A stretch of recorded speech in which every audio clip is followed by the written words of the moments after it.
तपाईको चासोको न्यूजबारे विस्तृतमा बुझ्ने समय हो यो। खास न्यूजलाई खास कोणबाट हेर्ने समय हो यो। हरेक दिन यो समयमा हामी साझा र ताजा मुद्दा लिएर तपाईहरुमा आउँछौं। नमस्कार, म राजेन्द्र भट्ट। वीरगञ्ज भन्सारमा बसेर संसार भ्याउँछन् बर्दिवाला प्रहरी। किन गरियो रामेछापको खाडादेवीमा एक निरीह महिलाको हत्या? नेपालमा रेल गौरव लाग्दो इतिहास, तर लाज लाग्दो वर्तमान।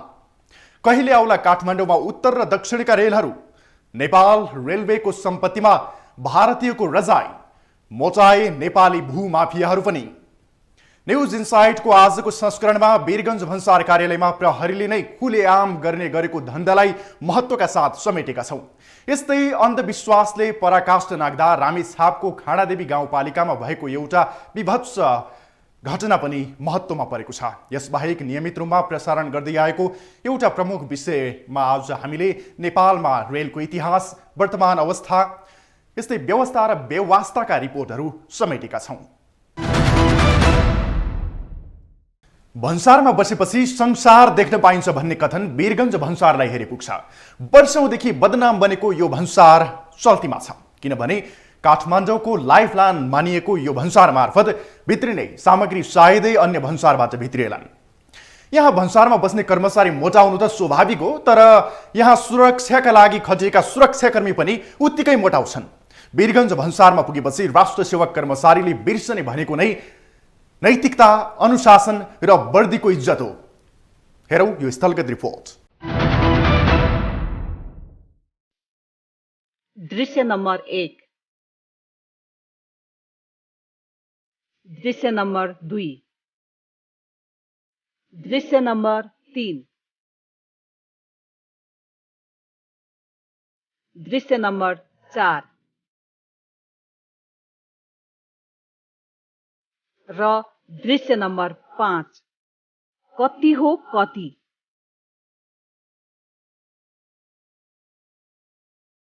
यी दृश्यहरू हामीले करिब 2 घण्टाको पर्खाइमा कैद गरेका हौं।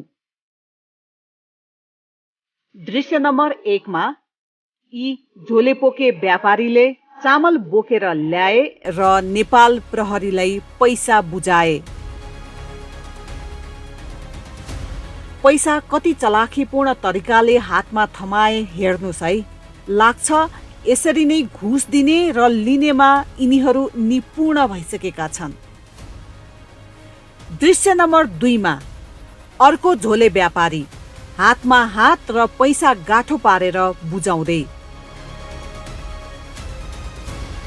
दृश्य नम्बर 3 मोबाइलमा व्यस्त झै नेपाल प्रहरीका सिपाहीले हात मिलाए र पैसा लिए अनि सामान चेक जाँच गरे झै नाटक गरे।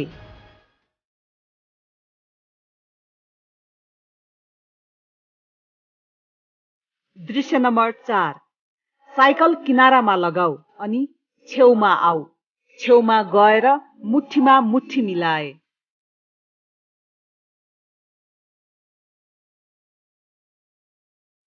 दृश्य नम्बर 5 आँखा झिमिक्क गर्न नपाउँदै हातमा पैसा पर्छ र प्रहरीको गोजीमा जान्छ। यी तपाईलाई देखाएका दृश्यहरू वीरगञ्ज भन्सार नाकाका हुन्। तपाईले आँखा झिमिक्क गर्न नपाउँदै बडो चलाखीपूर्ण तरिकाले पैसा झ्याप्प पारिसक्छन्। यहाँ विभिन्न चरणमा चेक जाँच हुन्छ।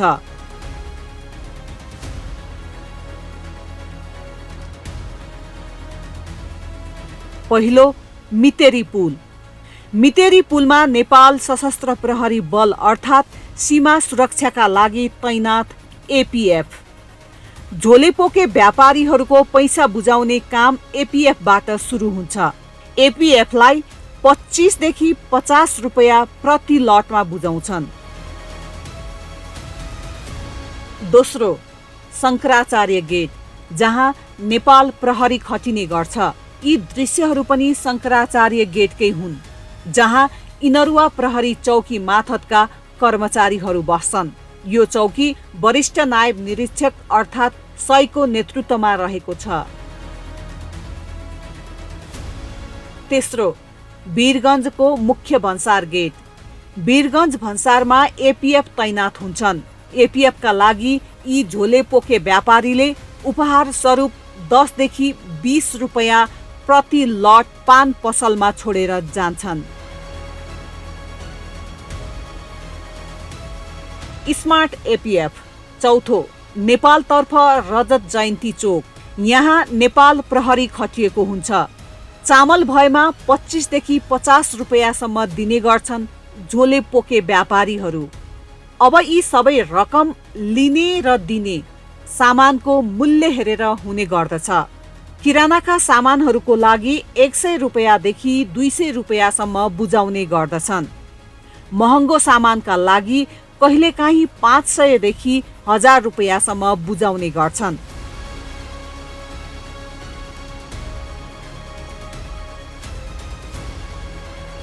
यी सबै कर्मकाण्ड 3 शिफ्टमा बढी हुने गरेको छ। यी झोलेपोके व्यापारीका माईबाप वीरगञ्जका ठूला व्यापारी हुन्। यी झोलेपोके व्यापारीका माईबाप वीरगञ्जका ठूला व्यापारी हुन् भने यी नेपाल प्रहरी जवानका माईबाप यिनीहरूका हाकिम हुन्।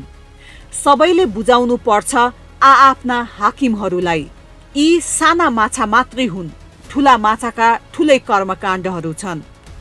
झोले पोकेले दिनमा 3 शिफ्ट गरेर आफ्नो पेट पाल्छन्। वीरगञ्जका ठूला व्यापारीले सानो सानो गरी आफ्नो ठूलो झोला बनाउँछन्। यी नेपाल प्रहरीका सिपाहीले 10 देखि 20 रुपैयाँ गर्दै लाखौं रकम हाकिमलाई बुझाउँछन्।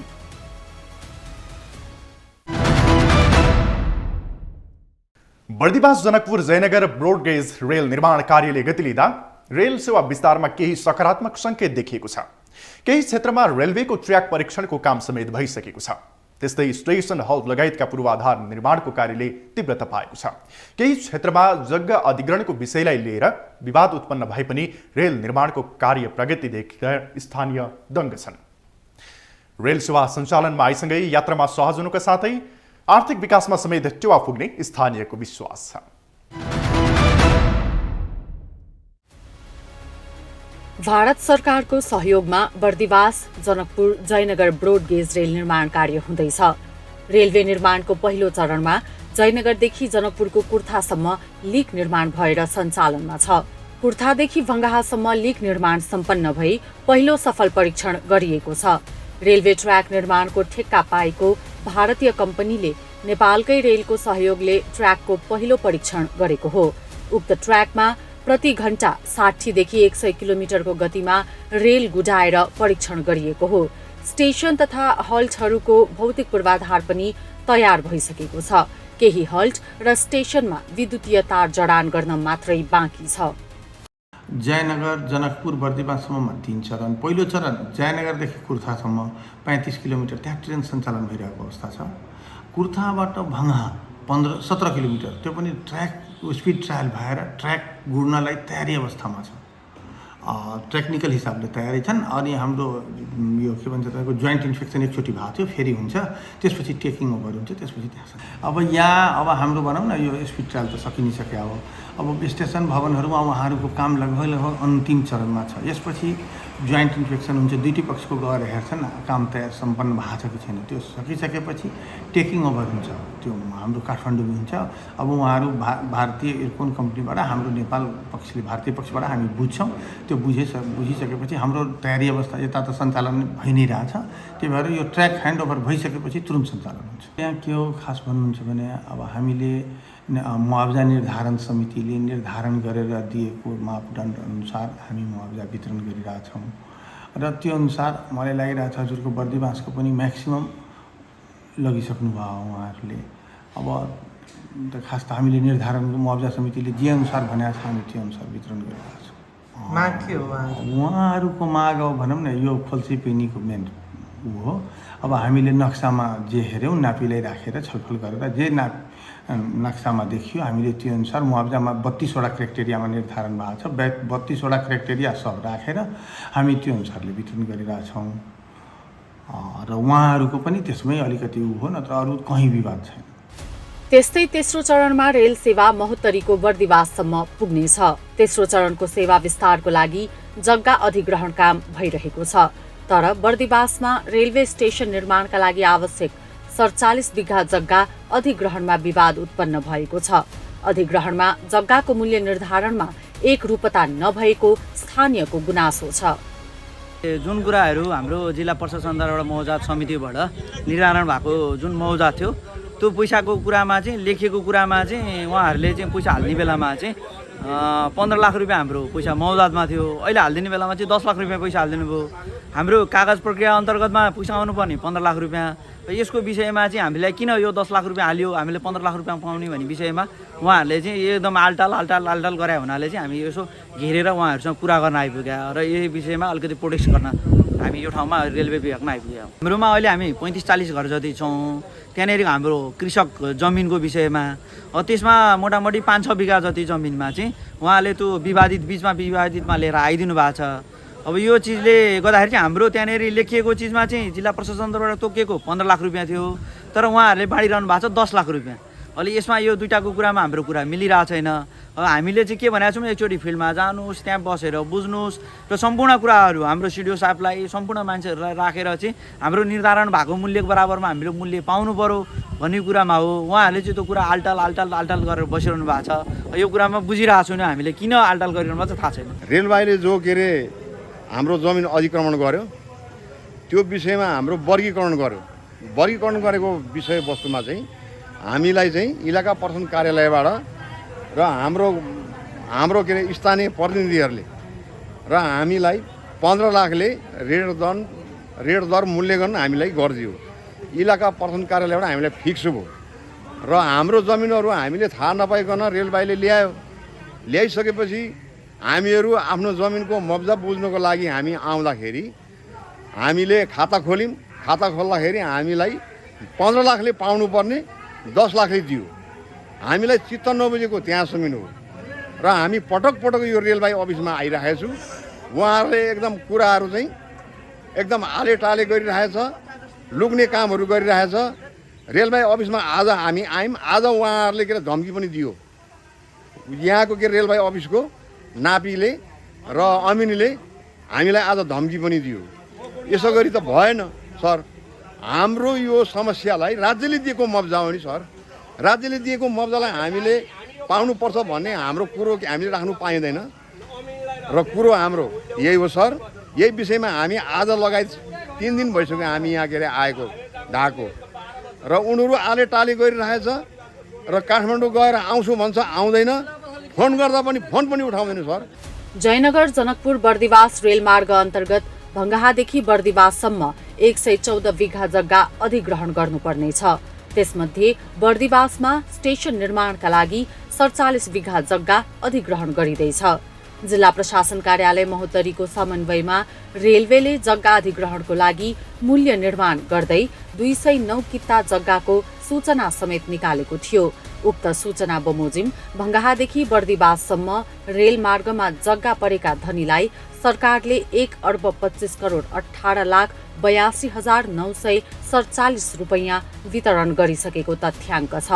जयनगरदेखि बर्दिवाससम्म रेलवे सेवाको विस्तार भएपछि नेपालको आर्थिक अवस्थामा सुधार आउनुको साथै कलकत्ता बन्दरगाहबाट माल सामान ढुवानी गर्नका लागि लागत कम लाग्ने विश्वास गरिएको छ।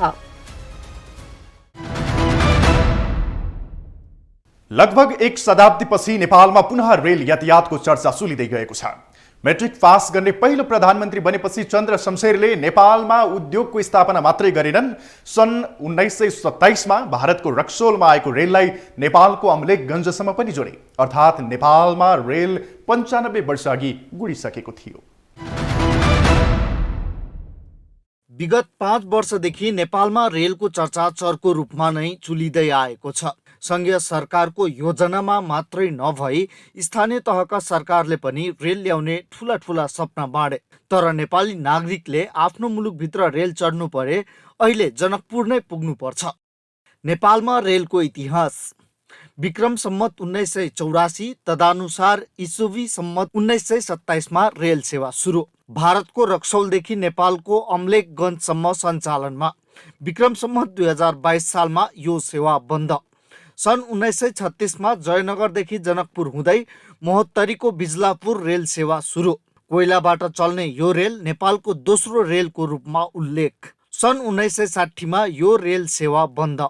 नेपालबाट जडीबुटी र भारतमा विभिन्न सहरमा बनेका रेलका लिगहरूको लागि आवश्यक काठ ओसार पसार गर्न तत्कालीन बेलायती सरकारले नेपालको विभिन्न जिल्लामा रेलको लिग निर्माण गरेको थियो। यही प्रयोजनका लागि सन् 1936मा भारतको जयनगरदेखि जनकपुर हुँदै महोत्तरीको बिजलापुरसम्म सुरु गरिएको रेलको पछि गएर मानिस अर्थात् यात्रु ओसार पसार गर्न थालेको थियो। तर बाढीले पटक पटक रेलको ट्र्याक र पुलहरू बगाएपछि सन् 1960मा यस रेल सेवा बन्द गरिएको थियो। जनकपुर जयनगर रेलको नालीबेली। सन् 1936मा जनकपुर जयनगरका लागि दैनिक 3 सेवा सञ्चालन। विक्रम सम्वत 2018 सालदेखि यात्रु ओसार पसार कार्यको थालनी। रेललाई व्यवस्थित गर्न 2021 सालमा नेपाल यातायात संस्थान अन्तर्गत राखियो। 2025 सालमा जनकपुर जयनगर रेलवे नामाकरण गर्न सरकारको निर्णय। 2058 मङ्सिर मसान्तमा यातायात संस्थान विघटन। 2061 जेठ 18 गते रेलवे सेवालाई नेपाल रेल कम्पनीको रूपमा राखियो। नेरो गेजबाट ब्रोड गेजमा परिणत गर्न 2071 सालमा कुर्था जनकपुर जयनगर रेल सेवा बन्द। 6 वर्षपछि 2078 फागुन 1 देखि सञ्चालनमा। नयाँ रेल 1300 सिट क्षमताको र डिजेलबाट स्टार्ट हुने। हाल श्रम तथा यातायात व्यवस्था मन्त्रालय अन्तर्गत रेल विभागको गठन। समय समयमा चीन तर्फबाट पनि रेल नेपाल ल्याउने चर्चा हुन भने छाडेको छैन। तर यसको यथार्थताको बारेमा जनतालाई सही सूचना दिएर उनीहरूलाई कुहिरोको काग बनाउनु भने हुन्न। रेल यातायातको क्षेत्रमा दुई छिमेकी मुलुक भारत र चीनले धेरै प्रगति गरेका छन्। तर यी दुई देशले गरेको प्रगतिबाट नेपालले भने खासै फाइदा लिन सकेको छैन। भारतले रक्सौल र काठमाडौँ जोड्ने रेलमार्ग निर्माणको चासो देखाउँदै गर्दा चीनले काठमाडौँ पोखरा र पोखरा लुम्बिनी रेलमार्गको प्रारम्भिक अध्ययन प्रतिवेदन नेपाल सरकारलाई बुझाइसकेको छ।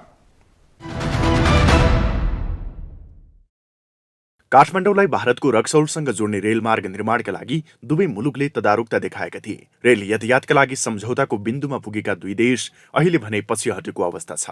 सन् 2018मा तत्कालीन प्रधानमन्त्री केपी शर्मा ओली र भारतीय प्रधानमन्त्री नरेन्द्र मोदीले काठमाडौँ रक्सौल रेलमार्गको अध्ययन अगाडि बढाउन एउटा समझदारी पत्रमा हस्ताक्षर गरेर नेपालका लागि आशाको दियो जलाएका थिए। यही सम्झौताको आधारमा सन् 2019मा भारतीय प्राविधिकहरूले गरेको एउटा प्रारम्भिक अध्ययनले काठमाडौँ रक्सौल रेलमार्ग निर्माणका लागि विभिन्न 4वटा वैकल्पिक रूट प्रस्ताव गरेको थियो। रक्सौल काठमाडौँ रेलमार्गको प्रारम्भिक खाका। रक्सौल काठमाडौँ रेलमार्गको निर्माण लागत झन्डै 3 खर्ब रुपैयाँ। अन्तर्देशीय रेलमार्ग परियोजनाका लागि 4 रूट हुन सक्ने सुझाव। पहिलो रूटको लम्बाइ झन्डै 171 किलोमिटर, दोस्रो रूटको लम्बाइ 191 किलोमिटर, तेस्रोको 198 किलोमिटर र चौथोको लम्बाइ 136 किलोमिटर हुने। रेलमार्गमा 13 देखि 20 वटा स्टेसन राख्न सकिने। सुरुङ 39 वटा हुने। सामुद्रिक बन्दरगाहसँग जोडिएको भारतको कोलकातादेखि काठमाडौँको चोभारसम्म सुक्खा बन्दरगाहसम्म सिधै सामान ल्याउन सकिने यो रेलमार्ग नेपालका लागि वरदान साबित हुन सक्छ। रेलमार्ग निर्माणका लागि मुख्य चुनौती नेपालको भौगोलिक अवस्थालाई लिइएको भए पनि पहाडी भेगमा काम गरिसकेको दक्ष जनशक्ति तथा स्टेट अफ द आर्ट उपकरण प्रयोग गर्नुपर्ने सुझाव पनि अध्ययन प्रतिवेदनमा दिइएको छ। यस्तै उत्तरको छिमेकी चीनले काठमाडौँ पोखरा र पोखरा लुम्बिनी रेलमार्गको प्रारम्भिक अध्ययन प्रतिवेदन नेपाल सरकारलाई 2076 साल मङ्सिरमा नै बुझाइसकेको छ। प्रतिवेदनमा दुवै रेलमार्ग निर्माण कसरी गर्ने भन्नेमा विस्तृत योजना र खर्च समेटिएको छ। चीनले दिएको प्रतिवेदनमा उल्लेख गरिएका दुई रेलमार्ग सम्बन्धी योजना। काठमाडौँ पोखरा रेलमार्ग करिब 168 किलोमिटर हुने। रेलमार्ग काठमाडौँबाट कुरिनटार हुँदै त्रिशुली नदीको किनारै किनार पोखरा लगिने। पोखरा लुम्बिनी रेलमार्ग कुरिनटारबाट भरतपुर बुटवल हुँदै लुम्बिनीको मायादेवी मन्दिर पुर्याइने। यो रेलमार्ग करिब 157 किलोमिटर लामो हुने। दुवै रेलमार्ग बनाउन भौगोलिक कठिनाई नहुने प्रतिवेदनको निष्कर्ष। दुवै रेलमार्ग निर्माण गर्दा 10 देखि 12 किलोमिटर मात्रै सुरुङ निर्माण गरी पुग्ने। काठमाडौँ पोखरा रेलमार्गका लागि करिब 3 खर्ब 50 अर्ब लागत लाग्ने। पोखरा लुम्बिनी रेलमार्गका लागि करिब 3 खर्ब लागत अनुमान। फाइनान्शियली पनि भन्ने हो भने अफकोर्स ह्युज इन्भेस्टमेन्ट छ हैन। इन्भेस्टमेन्ट रिटर्न चाहिँ त्यति सजिलो नहोला, तर हाम्रो अरू कुराहरू यदि हामीले कन्सिडर गर्ने हो भने जस्तै कि एउटा ट्रकमा हामीले सामान ढुवानी गर्नलाई हामीले आखिर डिजल त प्रयोग गर्नै पर्छ। त्यो डिजल भनेको हाम्रो देशमा उपलब्ध छैन हैन। अब हामीले यहाँ नेपालमा बनाउन खोजेको रेलवे चाहिँ इलेक्ट्रिफाइड हो। अब निकट भविष्यमा नेपालमा बिजुली उत्पादनमा हामी सरप्लस हुँदैछौँ, हामीसँग बिजुलीको मतलब पुग्दो उत्पादन हुन्छ हैन। त्यस पछाडि त्यो उत्पादन भएको बिजुली मात्रै हामीले हाम्रो ट्रान्सपोर्टेसन सेक्टरमा खपत गऱ्यौँ भने पनि हाम्रो डिजलमा जुन फसल फ्युलमा भनौँ न आयात जुन डिजल पेट्रोल आयात गर्न लागिरहेको विदेशी मुद्राको सञ्चितमा हामीलाई जुन समस्या भइरहेछ त्यसको लागि त ठुलै फाइदा हुन्छ हामीलाई। हेर्नुहोस्, र यति पनि भन्नु अझ एउटा रेक भनौँ न वान रेक अफ ट्रेन भनेको एउटा रेलगाडीले तपाईँको सयौँ ट्रकले बोक्ने साधन एउटा रेलले बोकेर हिँड्छ। अब हिसाब गर्नुहोस् हामीलाई फाइदा कति हुन्छ हैन। अब हो तपाईँले भने जस्तो यसमा ह्युज इन्भेस्टमेन्ट कस्ट चाहिँ छ। तर यति भन्दै गर्दा फेरि अर्को कुरा मैले के थप्न चाहेँ भने पब्लिक ट्रान्सपोर्ट सेक्टरमा भनौँ न जनतालाई सुविधा दिने कुरा गर्दाखेरि चाहिँ नि अब त्यसको पैसा कसरी उठाउने के गर्ने भन्नुभन्दा पनि त्यसमा लागेको इन्भेस्टमेन्टको कस्ट चाहिँ नि जनतालाई टिकट बेचेर भनौँ न बसकै कुरा गर्दाखेरि पनि 2 रुपियाँको 5 रुपियाँको 10 रुपियाँ 20 रुपियाँको टिकटले त्यो बसको खर्च त उठ्ला तर त्यो बाटो बनाउन लागेको खर्च त पक्कै उठ्दैन नि हैन। तर हामीले के चाहिँ सोच्नु पर्यो भने सरकारले चाहिँ के सोच्नुपर्छ जस्तो लाग्छ भने मलाई मेरो व्यक्तिगत धारणा हुनसक्छ यो चाहिँ यो पब्लिक ट्रान्सपोर्टेसनमा चाहिँ सरकारले पैसा खन्याउनुपर्छ, त्यसमा इन्भेस्ट गरिदिनुपर्छ। यी रेलमार्ग निर्माण भए नेपालको आर्थिक र सामाजिक अवस्थामा विशाल कायापलट हुनेछ। तर राजनीतिक अस्थिरता र सरकारी प्रतिबद्धताको कमीका कारण अघि सरिसकेका छिमेकीहरू पुनः पछि फर्किएको अवस्था छ, जुन यो मुलुकका लागि घातक साबित हुन सक्छ। वर्षौंको पर्खाइपछि जसोतसो जनकपुर जयनगर कुर्था खण्डमा जम्मा 35 किलोमिटर रेल सञ्चालनमा आएको छ। तर यो रेलभन्दा लामो समस्याको लर्को छ। सरकारले न रेल सञ्चालनको लागि आवश्यक जनशक्ति तयार गर्न सकेको छ न त पर्याप्त पूर्वाधार नै निर्माण गर्न सकेको छ, जसले गर्दा फेरि रेल सञ्चालनमा अवरोध आउने आशंका समेत बढ्न थालेको छ। विक्रम सम्वत 2078 चैत्रदेखि जनकपुर जयनगरको कुर्थाखण्डमा जसोतसो 35 किलोमिटर रेल सञ्चालन भइरहेको छ। रेल सञ्चालनमा आए पनि आवश्यक तयारीमा सरकार चुकेको छ।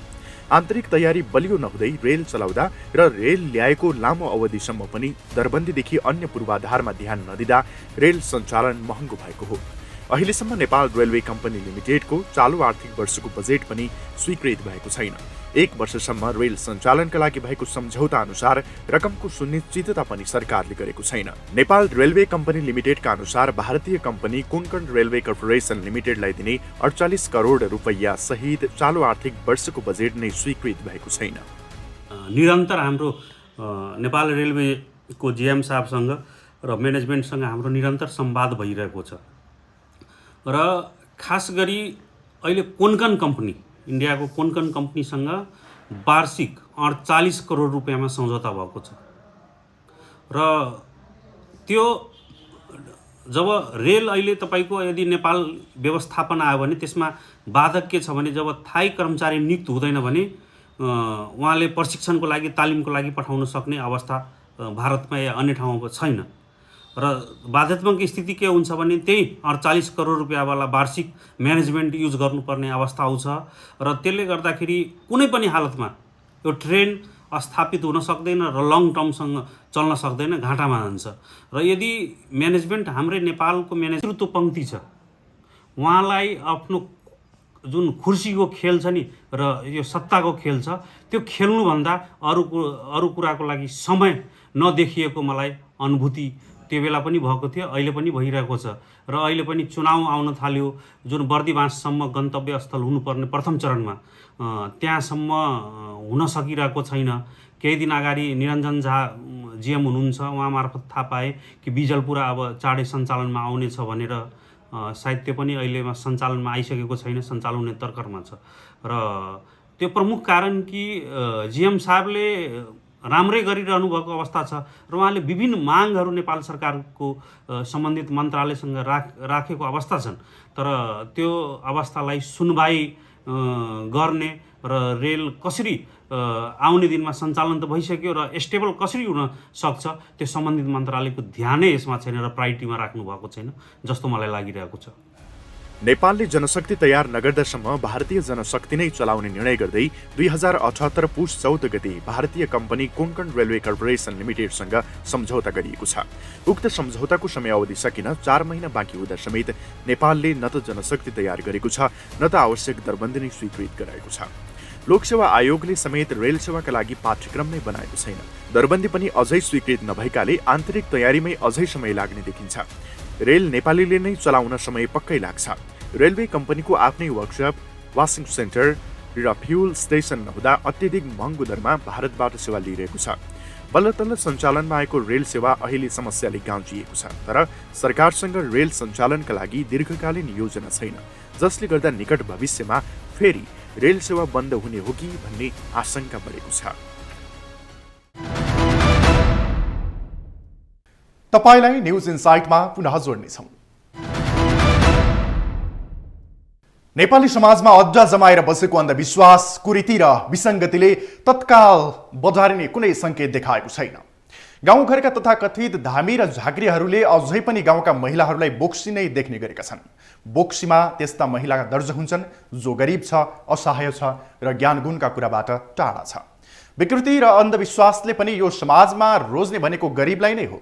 रामेछापको खानादेवीमा भएको एउटा घटनाले नेपाली समाज अझै कति पछाडि छ भन्ने प्रश्न मात्र पारेको छैन, त्यस्ता घटनामा हुने कानुनी कारबाही र अनुसन्धानको पाटो पनि कमजोर हुन्छ भन्ने देखाएको छ।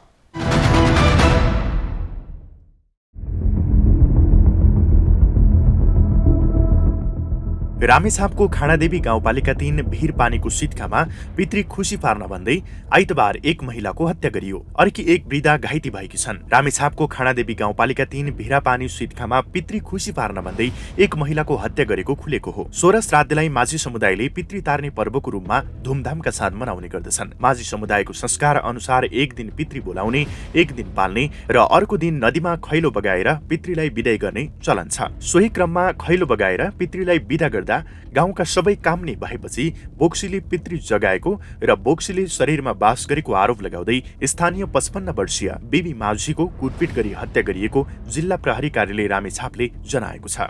आइतबार बिहान उहाँ पितृ बसेकै घरमा उहाँहरूलाई बोलाइयो अरे। उहाँहरूलाई बोलाएपछि सोधपुछ हुने कार्य भयो।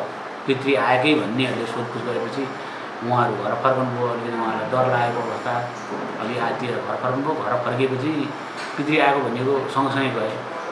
सँगसँगै गएर आमालाई घर बाहिर र छोरीलाई उहाँको घरभित्र राखेर पितृले सोधपुछ गर्ने काम गरेछन्। सोधपुछ उहाँहरूको शब्दमा सोधपुछ भनेको हातखुट्टा समात्ने, शरीर थिच्ने, कपाल तान्ने, जगल्टाउने भन्छन् नि, कपाल तान्ने भयो। अनि चामल छर्कने, चामल फुल्दै छर्केको भन्ने कार्य भएछ।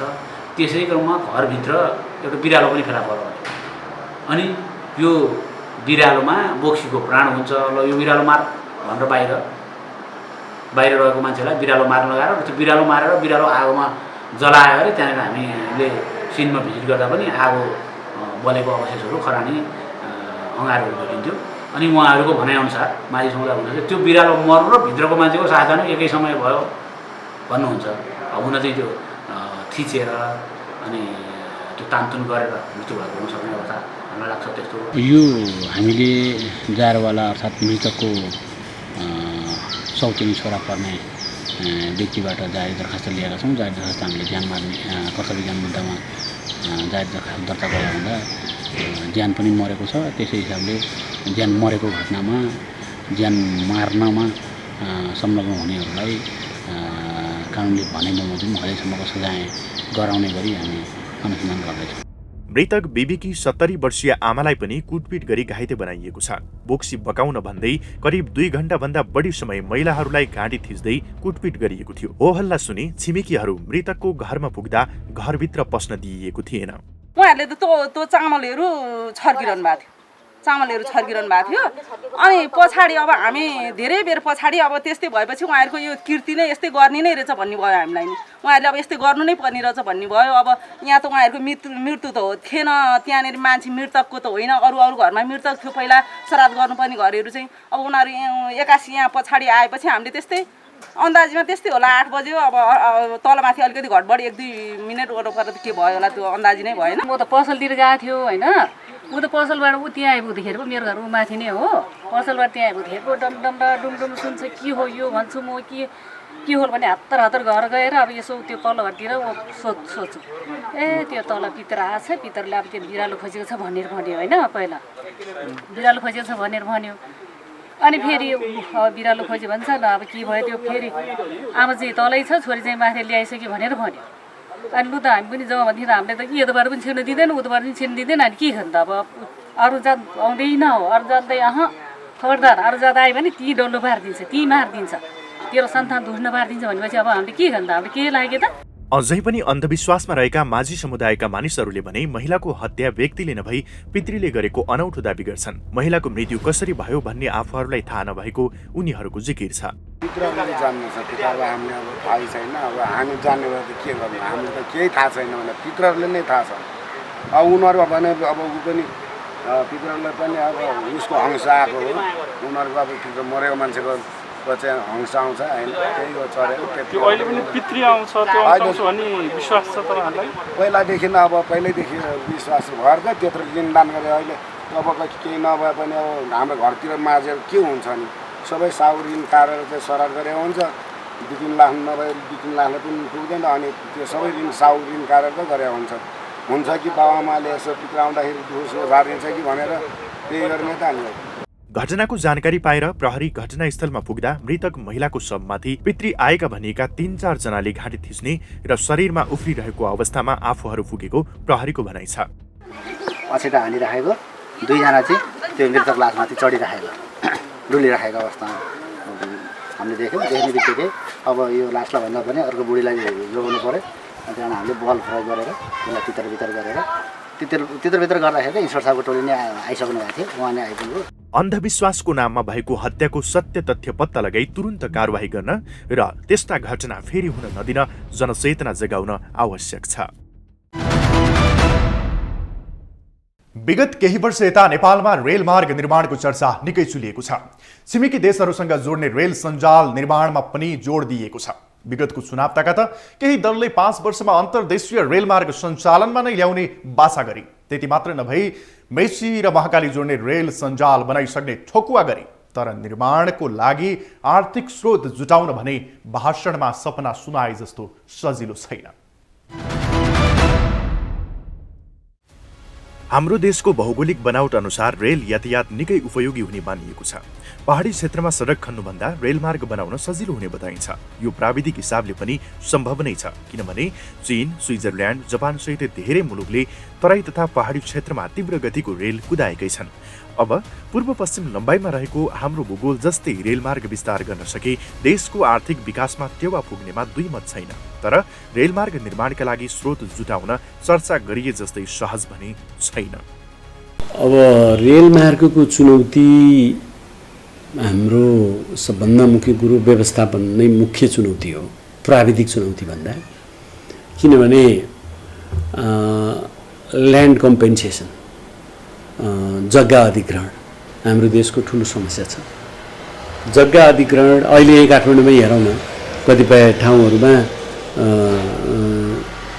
यो जग्गा अधिग्रहणको अब जस्तो खोकना, फास्ट ट्र्याकमा खोकनाको ठुलो समस्या आयो। अनि कतिपय ठाउँमा त्यो जग्गाको एउटा मुआवजा दिने समिति हाम्रो सरकारको आफ्नो फिक्स सिस्टम छ, अनि त्यो सिस्टम अनुसार निर्धारण भएर दिइराखेको हुन्छ। सहरभन्दा बाहिर चाहिँ ठुलो समस्या देखिँदैन। अहिले जस्तो यो जलविद्युत आयोजनाहरू, सडक आयोजनाहरू गाउँमा, ग्रामीण सेक्टरमा चाहिँ जमिनको कम्पेन्सेसन दिनेमा धेरै समस्या देखिँदैन। समस्या नहुने त कुरै छैन, हुन्छ नै, तर कम्प्लेक्स त्यति धेरै कम्प्लेक्स छैन जति सहरमा हुन्छ। सहरमा चाहिँ जग्गाको भाउ बढी छ, अनि निर्धारण गर्ने सिस्टममा कहिलेकाहीँ अवरोधहरू आउँछ, अनि सरकारले भने जति पैसा हाल्न सक्दैन, त्यसले समस्या आउँछ। तराईमा रेल कुदाउन सम्पूर्ण संरचना निर्माणका लागि प्रति किलोमिटर 50 देखि 75 करोड लाग्ने अनुमान छ भने पहाडी क्षेत्रमा त्यही बजेट 1 अर्बसम्म पुग्न जान्छ। रेल निर्माणमा लाग्ने खर्च पनि भौगोलिक बनावटको आधारमा फरक फरक हुन्छ। तराईमा जग्गा अधिग्रहण तथा मुआब्जा वितरण अत्यन्तै महँगो हुने तथा पहाडी क्षेत्रमा कडा चट्टान तथा सुरुङ मार्ग निर्माण लगायतले लागत बढ्न जान्छ। अहिले पूर्व पश्चिम रेलमार्ग निर्माणको लागि 10 खर्बभन्दा बढी लागत लाग्ने अनुमान गरिएको छ। अहिलेको हिसाब पनि गर्ने र जग्गा प्राप्तिको कुराहरू गर्दाखेरि हालसाल चाहिँ हामीले 1 किलोमिटरलाई 1 अरबभन्दा बढी भन्ने कुरा हामीले भन्न थालेका छौँ। भनौँ 1000 किलोमिटरलाई 10 खरबको कुरा गरौँ न, होइन, करिब करिब। अब त्यसमा प्लस माइनस अलिकति हुन सक्ला, किन मेन इन्भेस्टमेन्ट भनेको त हाम्रो जग्गा प्राप्तिमै हुन्छ। फेरि किन जग्गाको भाउ सस्तो छैन र त्यसमाथि पनि आयोजनाको लागि मुआब्जा वितरण गर्ने भन्ने बित्तिकै पब्लिक डिमान्ड हाई हुँदै जान्छ, होइन। अब त्यसले गर्दाखेरि चाहिँ नि अहिलेको उसमा मतलब टेन्टेटिभली भन्दाखेरि 10 खरबको प्लस माइनस कुरा गर्छौँ हामी। नेपालमा रेलमार्ग निर्माणमा विदेशी दाताहरूले खासै चासो देखाएका छैनन्। सरकारले प्रत्येक वर्ष केही बजेट छुट्याउँदै आए पनि अत्यन्तै न्यून छ। आन्तरिक वा अन्तर्देशीय जुनै प्रकारका रेलमार्गका योजना भए पनि ठूलो लगानी लाग्ने भएकोले यसतर्फ सरकारले नयाँ निर्माण रणनीति अपनाउनु आवश्यक छ। इतिहास आफैमा संरक्षण योग्य पक्ष हो। इतिहाससँग जोडिएका धेरै वस्तुहरू संग्रह योग्य हुन्छन्, किनकि त्यो भोलिका लागि अध्ययन र उद्योगको विषय पनि हुन सक्छ। तर नेपालमा पुराना धेरै वस्तुहरू नाश भएर जाँदैछन्, जुन गर्विलो इतिहासको लागि संग्रहित पक्ष हुन्। त्यस्ता वस्तुहरू अर्को पुस्ताका लागि नासोका रूपमा रहनुका साथै अध्ययनमा समेत मद्दत पुर्याउँछन्। अङ्ग्रेजीमा एउटा भनाइ नै छ, ओल्ड इज गोल्ड। यसले पुराना वस्तुहरूको महत्त्वलाई दर्शाउँछ। तर नेपालमा पुरानो वस्तुलाई बेवास्ता गरिन्छ। संरक्षण अभावमा यस्ता वस्तुहरू त्यत्तिकै नासिएर जान्छन्, जसको पछिल्लो उदाहरण बनेको छ जनकपुरदेखि जयनगरसम्म गुड्ने नेपाल रेलवेको वाष्पयुक्त इन्जिन। संरक्षण अभावमा करोडौं पर्ने यो इन्जिन तथा रेलवे सामग्रीहरू जीर्ण बन्दै गएका छन्।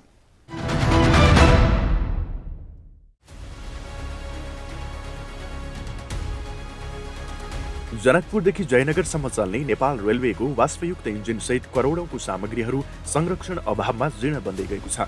जनकपुरबाट 15 किलोमिटरको दूरीमा रहेको धनुषाको बैदेहीमा वाष्पयुक्त इन्जिनहरू थन्काइएका छन्। नेपाल रेलवेका तत्कालीन नायब सुब्बा रामचन्द्र शाहका अनुसार नेपाल रेलवेले रेल सेवा विस्तार गरी ब्रोड गेजका सेवाका लागि आवश्यक पूर्वाधार निर्माण गर्न तत्कालीन संरचना भत्काउँदा 2वटा इन्जिन चालु अवस्थामा नै रहेको थियो। 250 कर्मचारीहरू थियो, सबै अवकाश भइसक्यो। अब तिनीहरूको सबै सामानहरूको जिम्मा यसो 18 देखरेख गरिरहेको छ, सकेसम्म सबै गरिरहेछ। विक्रम सम्वत 1992 मा निर्मित नेपाल रेलवे थन्किन पुग्दा त्यस बेलाकै कतिपय इन्जिन तथा सामग्रीहरू रहेको भेटिएको छ।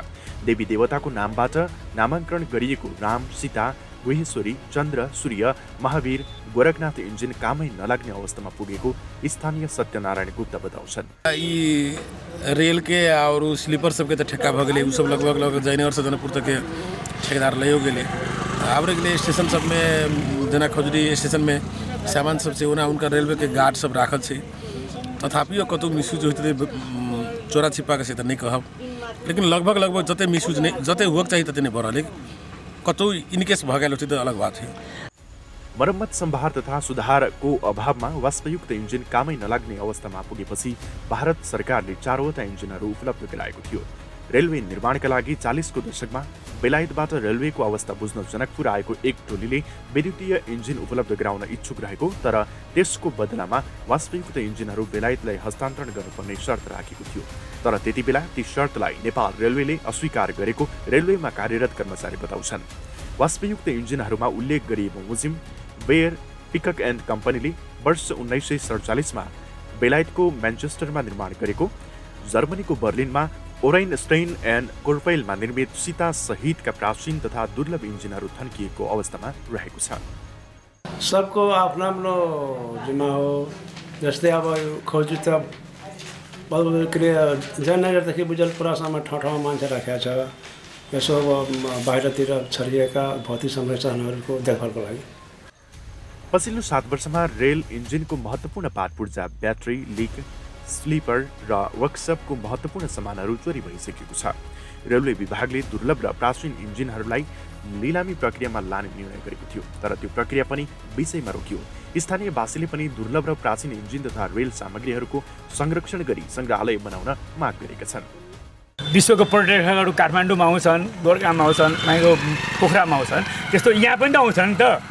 जनकपुर धाम भनेको जनकपुर धामकै एरिया पर्यो। तपाईँको त्यो खजुरी पनि आउँछन्, तिनीहरू त यो पनि आम्दानीको स्रोतै हो नि। विश्वपटकको आम्दानीको स्रोत देशकै स्रोतै हुन्छ नि। कि ल विश्व नभएको नहेरेको यति बिस्मीमा बनेको त्यहाँ हेर्न जाऊ, त्यो कस्तो खालको इन्जिन हो, त्यो पनि त्यति बेलाको कोइला नबनेको, कोइलाले चल्ने।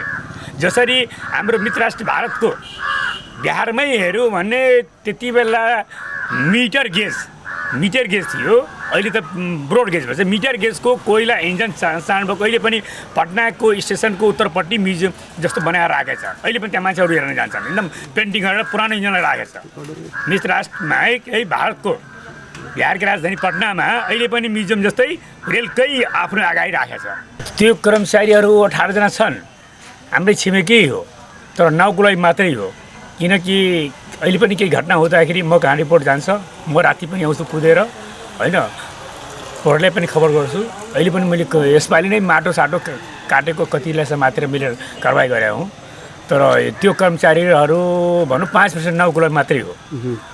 पैसा खाने, आफ्नो पेमेन्ट उठाउने, तर संरक्षण गर्ने भनेर काममा कुनै अहिले वास्तवले चल्ने इन्जिनहरू विश्वमै प्रयोगमा छैनन्, तर धेरै देशहरूले यसलाई संरक्षण गरेर राखेका छन्। कतिपय देशमा त रेलवे सङ्ग्रहालय नै निर्माण गरिएको छ। नेपालमा पनि यसको संरक्षण गर्न सके भावी पुस्तालाई अध्ययनका लागि सजिलो हुन्थ्यो। साथै रेलवे सङ्ग्रहालय निर्माण गर्न सके यसले पर्यटन विकासमा समेत टेवा पुग्ने देखिन्छ।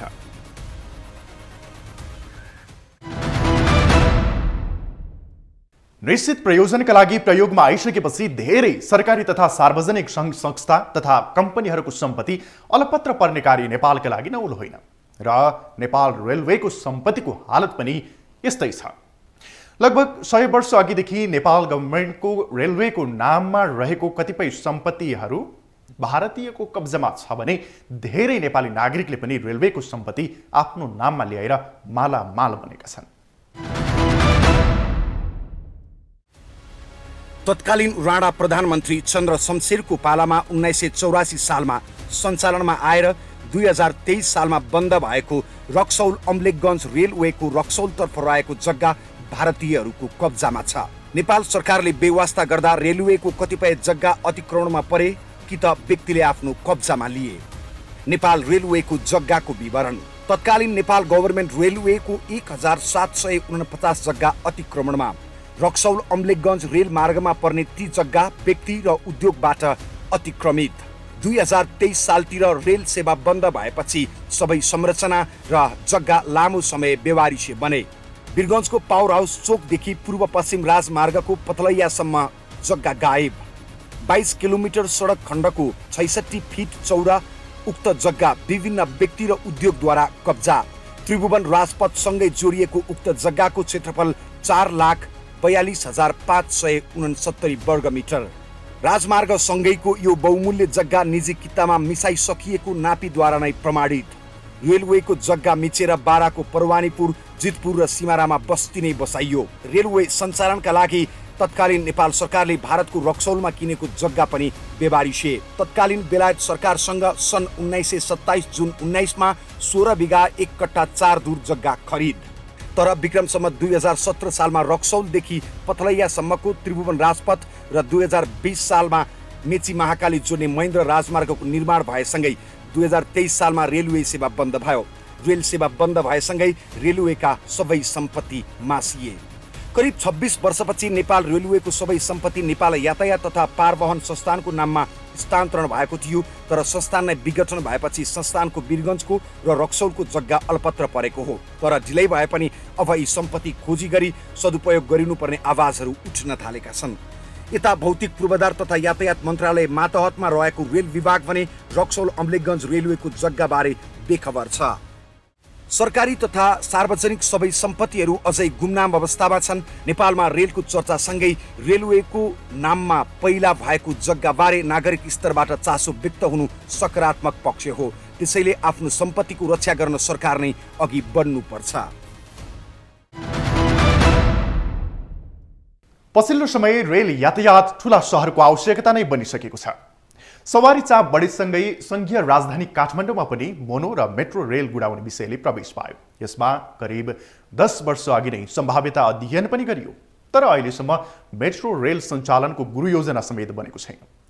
रेल त कुदेको छ, तर राजनीतिक दलको चुनावी घोषणापत्रमा मात्रै।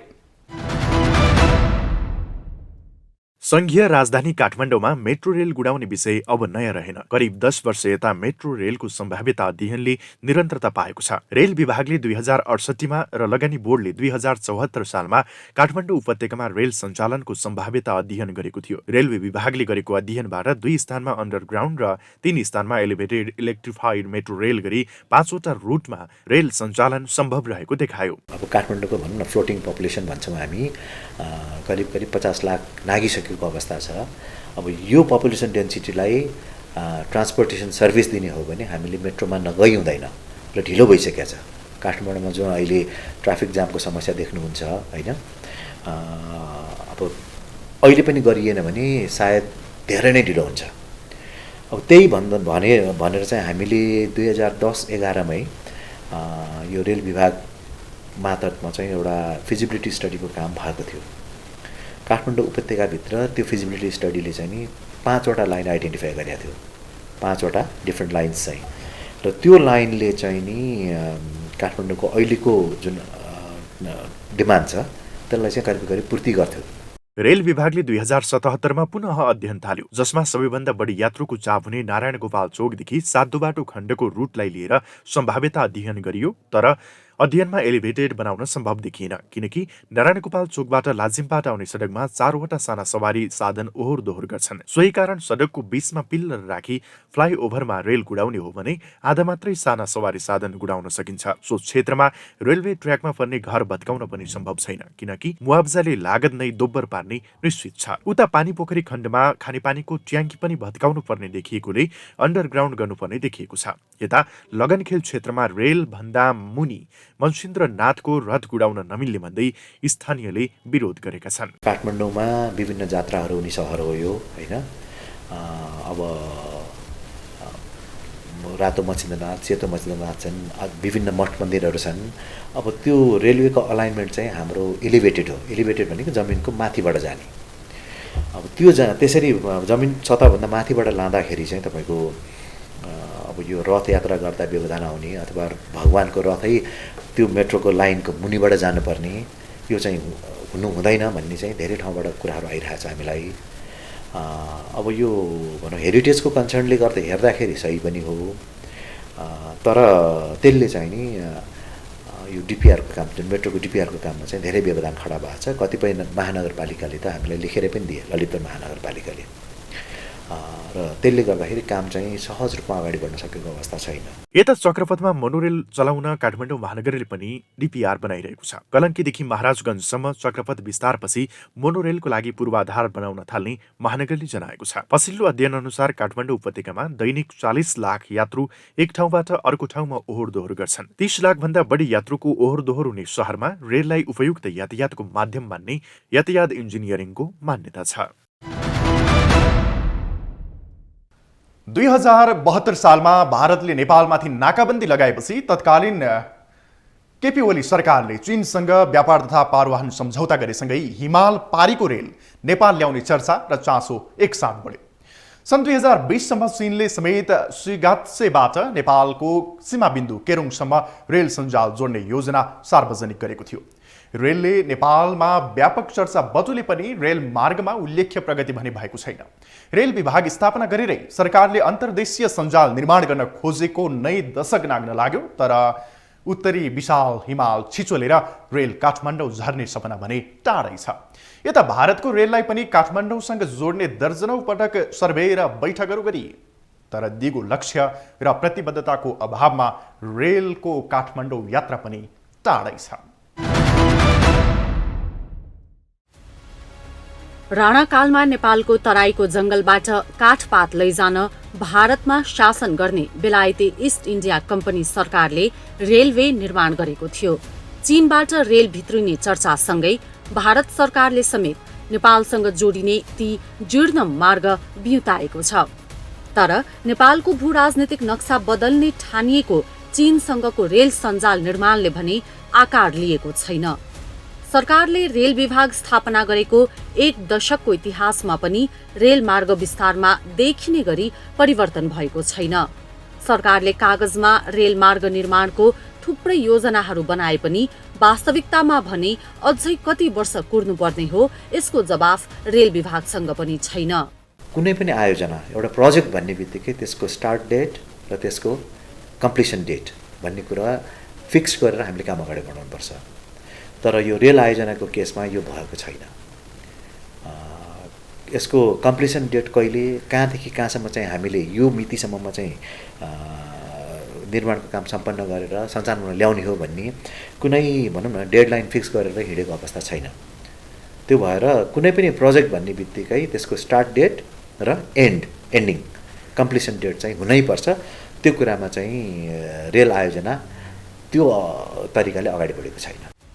सरकारले प्रादेशिक प्रशासनिक केन्द्रहरूलाई पूर्व पश्चिम एवं काठमाडौँ तराई रेल सञ्जालसँग जोड्दै आबद्ध गर्ने आगामी 20 वर्षभित्र 4000 किलोमिटर रेल सञ्जाल निर्माण गर्ने लक्ष्य राखेको छ।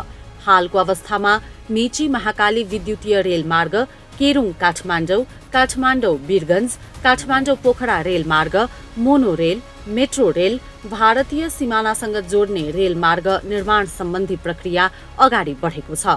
सरकारले पूर्व पश्चिम जोड्ने 1317 किलोमिटर रेल मार्ग निर्माण गर्न सम्भाव्यता अध्ययन गरेको छ। सन् 2009 मा अध्ययन गर्ने परामर्शदाताले 10 खण्डमा निर्माण सम्पन्न गर्ने गरी प्रतिवेदन बुझाएको छ।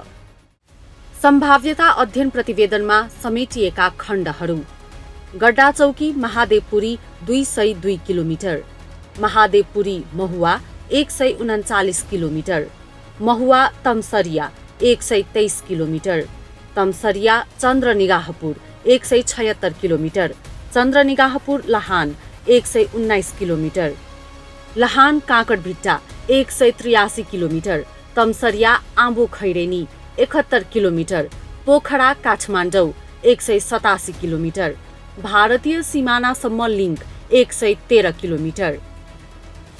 पूर्व पश्चिम रेलमार्ग निर्माण गर्न करिब 10 खर्ब लागत लाग्ने अनुमान गरिएको छ। सरकारले लोकप्रियताको लागि हरेक बजेट भाषणमा रेलको लागि रकम छुट्याएको घोषणा गर्छ, तर त्यो रकम हात्तीको मुखमा जिरा जस्तै हुन्छ, जसले गर्दा कुनै पनि रेल निर्माणका योजनाहरू ठोस रूपले अगाडि बढ्न सकेको छैन। नेपालमा रेल सेवा सञ्चालन नहुनुमा मुख्य कमजोरी शासन व्यवस्था रहेको विज्ञहरूको धारणा छ। विशेष गरी पूर्वाधार निर्माणमा नेपालको क्षमता, हाम्रो सरकारको क्षमता चाहिँ राम्रो देखिएको छैन। भइराखेको योजनाहरूले विशेष गरी ठुला योजनाहरू सञ्चालन गर्ने क्षमता, इन्स्टिट्युसनल क्यापासिटीको चाहिँ कमी छ, संस्थागत क्षमता र अनि त्यसभित्र ठुला पूर्वाधारको आयोजनाहरू सञ्चालन गर्नको लागि जुन गभर्नेन्स, इन्फ्रास्ट्रक्चर गभर्नेन्स, पूर्वाधार सुशासनको कमजोरीको कारणले गाह्रो छ। तर एउटा प्राविधिकको हिसाबले भन्ने हो भने त प्राविधिक दृष्टिकोणबाट यो सम्भव छ। चुनाव आएसँगै रेलको नारा फेरि चर्किन्छ, तर नेपालीहरूले रेल चढेर पूर्वदेखि पश्चिमसम्म सैर गर्ने सपना साकार कहिले हुने हो त्यसको टुङ्गो छैन। तर राजनीतिक दलहरूको घोषणा पत्र र नेताहरूको नारालाई पत्याउने हो भने नेपाली जनताले धेरै पटक रेलको यात्रा गरिसकेका छन्। रेल यातायातको सर्वोपरि महत्त्वलाई ध्यानमा राख्दै सरकारले रेल सेवालाई प्राथमिकतामा राखेको छ। रेल विभाग नै स्थापना गरेर यसको समग्र विकासका लागि विभिन्न योजना अघि बढाइएका छन्। तर आवश्यक अध्ययन, कटिबद्धताको कमी, राजनीतिक अस्थिरता तथा बजेट अभावका कारण ती योजनाहरू कागजमै सीमित बनेका छन्। अब यो मेट्रो र मोनोको कुरा गर्दाखेरि मोनो रेल त अब हामीले भन्नै छोडिसकेका छौँ होइन। किन अब देशको जनघनत्व अथवा काठमाडौँकै कुरा गर्दाखेरि पनि जुन पपुलेसन डेन्सिटी छ त्यो मासलाई चाहिँ नि त्यसलाई मास ऱ्यापिड ट्रान्जिट भन्छ, मेट्रो अथवा धेरै यात्रुहरू बोकेर हिँड्ने साधनलाई चाहिँ। अब त्यो एमआरटीको रूपमा हेर्ने हो भने मोनो रेलले त्यो उद्देश्य पूर्ति गर्न सक्दैन। त्यसको लागि हामीले जानै पर्ने भनेको मेट्रोमै हो। अब काठमाडौँको भनौँ न फ्लोटिङ पपुलेसन भन्छौँ हामी, करिब 50 लाख नागिसकेको अवस्था छ। अब यो पपुलेसन डेन्सिटीलाई ट्रान्सपोर्टेसन सर्भिस दिने हो भने हामीले मेट्रोमा नगई हुँदैन र ढिलो भइसकेको छ। काठमाडौँमा जो अहिले ट्राफिक जामको समस्या देख्नुहुन्छ होइन, अब अहिले पनि गरिएन भने सायद धेरै नै ढिलो हुन्छ। अब त्यही भनेर चाहिँ हामीले 2010-11मै यो रेल विभाग मातहतमा चाहिँ एउटा फिजिबिलिटी स्टडीको काम भएको थियो। काठमाडौँ उपत्यकाभित्र त्यो फिजिबिलिटी स्टडीले चाहिँ नि 5वटा लाइन आइडेन्टिफाई गरेको थियो, 5वटा डिफ्रेन्ट लाइन्स चाहिँ। र त्यो लाइनले चाहिँ नि काठमाडौँको अहिलेको जुन डिमान्ड छ त्यसलाई चाहिँ करिब पूर्ति गर्थ्यो। र त्यो फिजिबिलिटी स्टडी पछाडि एउटा लाइन भनेको तपाईँको 7 बाटो चोकदेखि नारायण गोपाल चोकसम्मको त्यो खण्डको चाहिँ डिपिआर गर्ने भनेर हाम्रो विभाग अन्तर्गत चाहिँ एउटा स्टडीको चाहिँ प्रोजेक्ट पनि सुरु गरेको हौँ र अहिले पनि त्यो अनगोइङै छ। तर त्यसमा पनि अब विभिन्न व्यवधानहरू आइरहेछन्, जस्तो कि अब काठमाडौँमा विभिन्न जात्राहरू हुने सहर हो यो होइन। अब रातो मचिन्द्रनाथ, सेतो मचिन्द्रनाथ छन्, विभिन्न मठ मन्दिरहरू छन्। अब त्यो रेलवेको अलाइनमेन्ट चाहिँ हाम्रो एलिभेटेड हो। एलिभेटेड भनेको जमिनको माथिबाट जाने। अब त्यो त्यसरी जमिन सतहभन्दा माथिबाट लाँदाखेरि चाहिँ तपाईँको अब यो रथ यात्रा गर्दा व्यवधान आउने अथवा भगवानको रथै त्यो मेट्रोको लाइनको मुनिबाट जानुपर्ने, यो चाहिँ हुनु हुँदैन भन्ने चाहिँ धेरै ठाउँबाट कुराहरू आइरहेछ हामीलाई। अब यो भनौँ हेरिटेजको कन्सर्नले गर्दा हेर्दाखेरि सही पनि हो, तर त्यसले चाहिँ नि यो डिपिआरको काम, जुन मेट्रोको डिपिआरको काममा चाहिँ धेरै व्यवधान खडा भएको छ। कतिपय महानगरपालिकाले त हामीलाई लेखेर पनि दिए, ललितपुर महानगरपालिकाले। र त्यसले गर्दाखेरि काम चाहिँ सहज रूपमा अगाडि बढ्न सकेको अवस्था छैन। अब यसको अर्को विकल्प भनेको तपाईँले सोध्नुभन्दा अगाडि नै हामीले अन्डरग्राउन्डमा जानुपर्ने हो। अब काठमाडौँको जुन यो माटोको जुन भू बनोट छ त्यसमा चाहिँ नि अन्डरग्राउन्ड गर्न सकिन्छ भन्ने पनि स्टडीले देखाएको छ। तर अन्डरग्राउन्ड भन्ने बित्तिकै फेरि त्यसको कस्ट चाहिँ नि it will be too high होइन। अब त्यसले गर्दाखेरि अहिले अब विभाग चाहिँ नि कसरी अगाडि बढ्ने भन्नेमा छलफलकै क्रममा छ भनौँ न। मेट्रो रेलको सम्भावना पनि तत्कालै छैन होइन, सम्भावना भनेको अध्ययनको काममा चाहिँ केही व्यवधान खडा भएर सुचारू भइरहेको छैन। तर त्यसको विकल्प के गर्ने भन्ने त छिटै अब निष्कर्षमा पुगिन्छ होला। र अन्डरग्राउन्डमा चाहिँ जानेतर्फ हाम्रो पहल हुनेछ। अब यो अन्डरग्राउन्डको कुरा गर्दाखेरि पनि फेरि भनौँ न हामी कहाँ एउटा कानुन चाहिँ यो चाहिँ यहाँहरूको यो जुन मिडिया मार्फत देखाइदिनलाई म अनुरोधै गर्छु के भने हामी कहाँ जमिनको सतहभन्दा माथि यति तल्ला घर बनाउन पाइन्छ भन्ने कुरा कानुनमा छ स्पष्ट, अथवा जग्गाको बनोट हेरिकन, जग्गाको क्षेत्रफल हेरिकन होइन।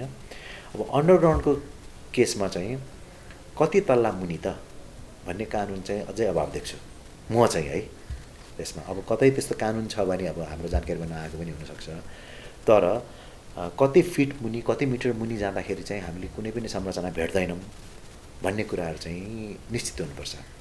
र अहिले चाहिँ नि भनौँ न अब अर्को भाषामा भन्दाखेरि यदि कुनै मान्छेको जग्गा छ, एउटा क्षेत्रफल 5 आना जग्गा छ, 6 आना जग्गा छ होइन काठमाडौँको हकमा, भने त्यसको के त्यो जमिनको मुनि to the centre of the earth भनौँ न, पृथ्वीको बिचोबिचसम्म त्यसको जग्गा त होइन होला, कति तलसम्म जान पाउने हो त भन्ने एउटा चाहिँ नि कानुनले नै निदान गर्नुपर्ने देखिन्छ। एउटा मेट्रोले भनौँ 5वटा डिब्बा 10वटा डिब्बाले कति प्यासेन्जर बोकेर हिँड्छ र त्यसको चाहिँ हेडवे भन्छौँ हामी। हेडवे भनेको एउटा ट्रेनपछि अर्को ट्रेन छुट्ने समयको अब आवश्यकता अनुसार तपाईँले 5 मिनटमा एउटा छुटाउने कि 3 मिनटमा एउटा छुटाउने कि 1 घन्टामा एउटा छुटाउने रेल चाहिँ भन्ने कुरो त्यो हाम्रो कन्ट्रोलमा हुन्छ। र जति डिमान्ड बढ्छ त्यो चाहिँ हेडवे हामीले बढाउँदै लगेर भनौँ न रेलवेको त्यो ट्रेन सेटको सङ्ख्या बढाउँदै लगेर हामीले पिपललाई चाहिँ सर्भिस दिन सक्छौँ होइन रेलको कन्डिसनमा। र एकै पटकमा त्यसले चाहिँ नि हजारौँ यात्रु बोकेर हिँड्छ र त्यो पनि तपाईँको जग्गाको जुन तपाईँले हिसाब गर्नुहुन्छ त्यसलाई आवश्यक भनौँ न ल्यान्ड उसको एरियाको कुरा गर्ने हो भने 7.5 मिटरको चौडाइको जुन जग्गाको वेट छ त्यसमा दोहोरो रेल चल्न सक्छ होइन। अब त्यो कुरा तपाईँले भनौँ न बसको कुरा गाडीको कुरा गर्नु छ भने हामीलाई आज 6 लेनको सडकले पुगेको छैन, भोलि 10 लेनको बनाउन त्यसले पनि नपुग्ने अवस्था आउँछ भनेपछि त्यसको अल्टिमेट सोल्युसन भनेको हामीले सहरभित्र मेट्रोमा जानैपर्छ, मेट्रो सुविधा दिनैपर्छ होइन। र अर्को पनि अब भनौँ पूर्व पश्चिम रेलको कुराहरू जुन गर्दैछौँ हामीले, अब नेपालमा एउटा पूर्वदेखि पश्चिमसम्म जाने ट्रङ्क लाइन भनौँ मेन लाइन एउटा रेल मात्र हामीले बनाउन सक्यौँ भने पनि अब फाइनेन्सियली पनि भन्ने हो भने अफकोर्स ह्युज इन्भेस्टमेन्ट छ होइन, इन्भेस्टमेन्ट रिटर्न चाहिँ त्यति सजिलो नहोला, तर हाम्रो अरू कुराहरू यदि हामीले कन्सिडर गर्ने हो भने जस्तै कि एउटा ट्रकमा हामीले सामान ढुवानी गर्नलाई हामीले आखिर डिजल त प्रयोग गर्नैपर्छ, त्यो डिजल भनेको हाम्रो देशमा उपलब्ध छैन होइन। अब हामीले यहाँ नेपालमा बनाउन खोजेको रेलवे चाहिँ इलेक्ट्रिफाइड हो। अब निकट भविष्यमा नेपालमा बिजुली उत्पादनमा हामी सरप्लस हुँदैछौँ, हामीसँग बिजुलीको मतलब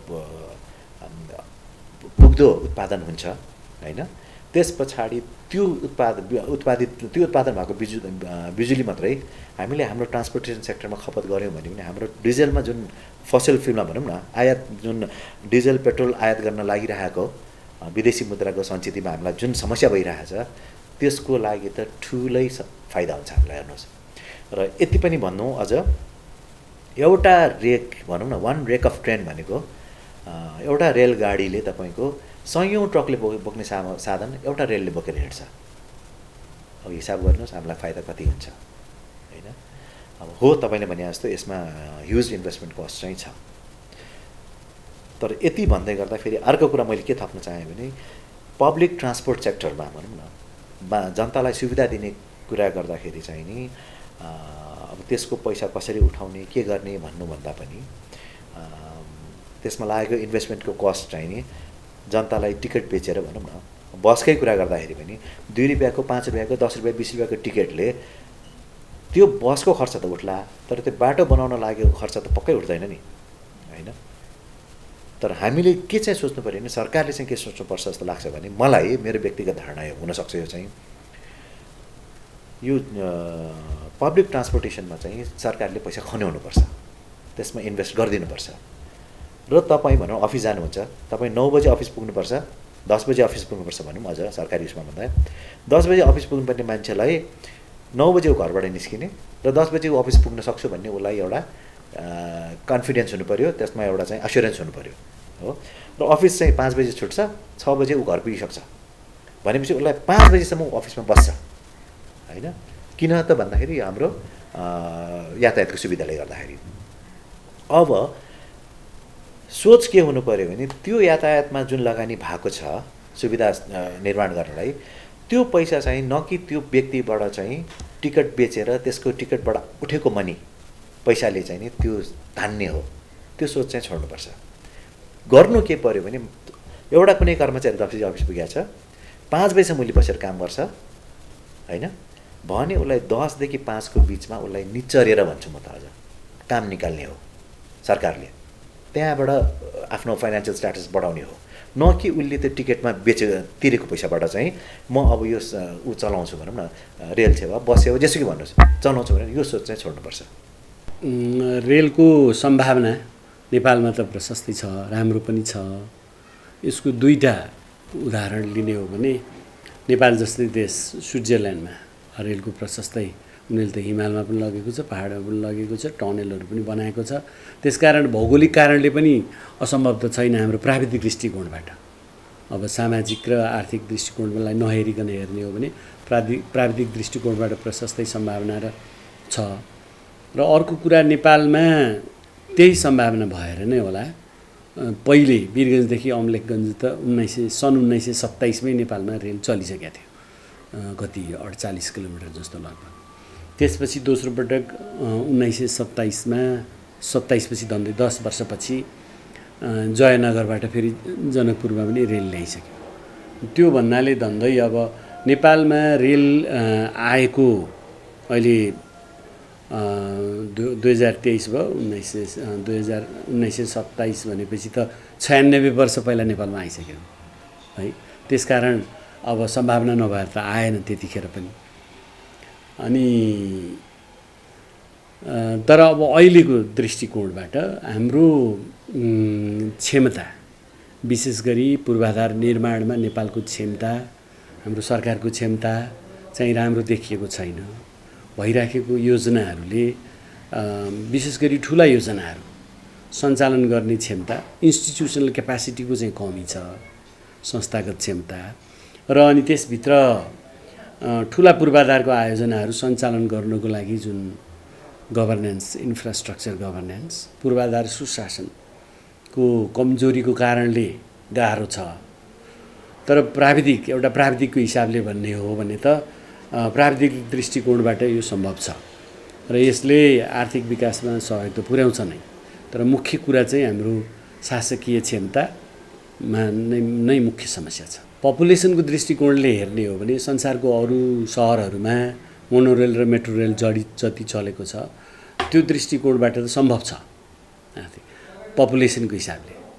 अब नर्मल्ली के भन्थ्यो भने मेट्रो रेल चलाउँदाखेरि अन्तर्राष्ट्रिय उसमा एउटा सानो थम्ब रुल जस्तो थियो। त्यो थम्ब रुल जस्तोमा 30 लाखभन्दा बढी जनसङ्ख्या भएको ठाउँमा मेट्रो आर्थिक दृष्टिकोणबाट सम्भव छ भने प्राविधिक दृष्टिकोणबाट त सम्भव भइ नै हाल्छ। प्राविधिक दृष्टिकोणबाट त अब त्यसले आइडिया लगाउने हो, नयाँ इनोभेसनहरू गर्ने हो। प्राविधिक दृष्टिकोणबाट गाह्रो छैन।